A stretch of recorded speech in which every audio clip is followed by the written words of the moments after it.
भगवान द्रोण, देखो द्रोणाचार्य गुरु थे, भगवान नहीं थे, लेकिन द्रौपदी ने कहा कि गुरु और भगवान में भेद भी मत करना। तो द्रोणाचार्य के लिए भगवान शब्द का प्रयोग किया भागवत में। स एष भगवान द्रोण है, ये आपके गुरु जो भगवत स्वरूप थे उन द्रोणाचार्य का बेटा है। और आत्मा वही जायते पुत्र है,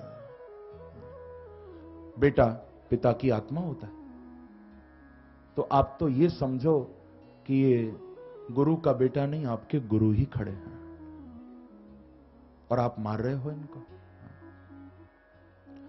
द्रौपदी बोली कि मैं इस समय अपने बारे में नहीं सोच रही, मैं इस समय अश्वत्थामा के बारे में भी नहीं सोच रही, मैं यदि सोच रही हूं तो आपकी गुरु मां महारानी कृपी के बारे में सोच रही हूं।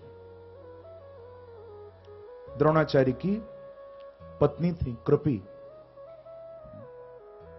द्रौपदी ने कहा कि मेरे 5 बच्चे चले गए तो क्या हुआ, मेरे पति तो मेरे साथ खड़े हैं।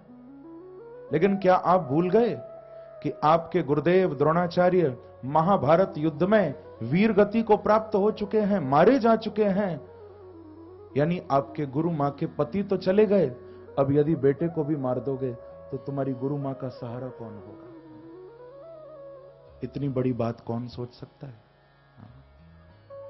द्रौपदी ने कहा कि मैं मां हूं, बच्चों को खोने का गम मैं जानती हूं, यदि इसको मार दोगे तो तुम्हारी गुरु मां को बड़ा कष्ट होगा।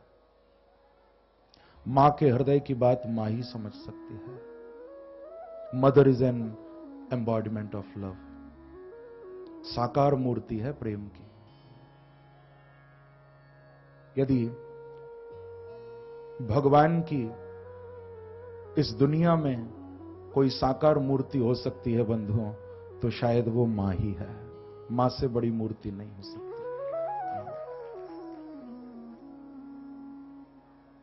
मां उस प्रेम के स्वरूप को साकार कर देती है। इसीलिए तो मैं कहा करता हूं, सूरज की तेज धूप बदल जाए छांव में, सूरज की तेज धूप बदल जाए छांव में, इतना असर है आज भी मां की दुआओं में। जिसको मां की दुआ मिल गई उसके लिए बड़े से बड़े कठिन रास्ते भी सरल हो जाते हैं, बड़ी से बड़ी कठिनाइयों से वो जीव निकल जाता है। इतना असर है आज भी मां की दुआओं में। अब वैसे मां तो कम ही रह गई है, मम्मी ज्यादा हो गई हैं। मम्मी भी कम रह गई है, मॉम ज्यादा हो गई हैं।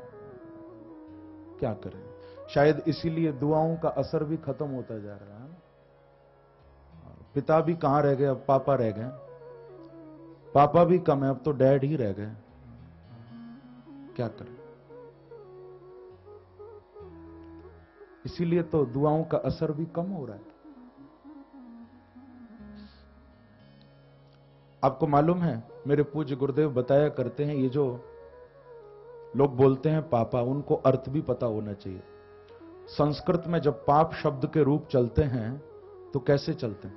पापः, पापौ, पापा। जिसने एक पाप किया तो पापः, 2 पाप हुए तो पापौ, और जिसके पापों की कोई गिनती ना है, जो गिन ना सके कितने पाप किए भैया, वो है पापा।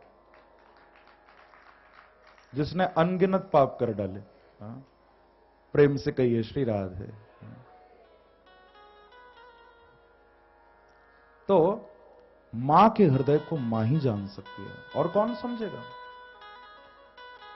द्रौपदी ने मना किया कि आप ये काम मत करो, छोड़ो इसको।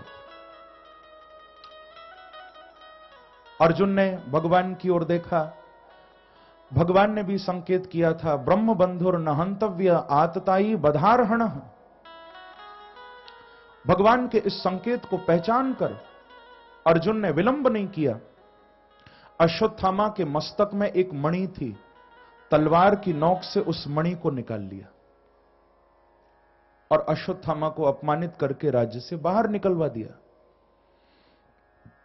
भगवान ने उत्तरा की रक्षा भी अश्वत्थामा के ब्रह्मास्त्र से की। इसने उत्तरा को मारने के लिए भी ब्रह्मास्त्र छोड़ा था। उत्तरा के गर्भ में ही भगवान के भक्त परीक्षित बैठे। उत्तरा अभिमन्यु की पत्नी थी। अभिमन्यु अर्जुन का बेटा था, द्रौपदी से नहीं। अभिमन्यु की एक पत्नी सुभद्रा भी थी। सुभद्रा भगवान श्री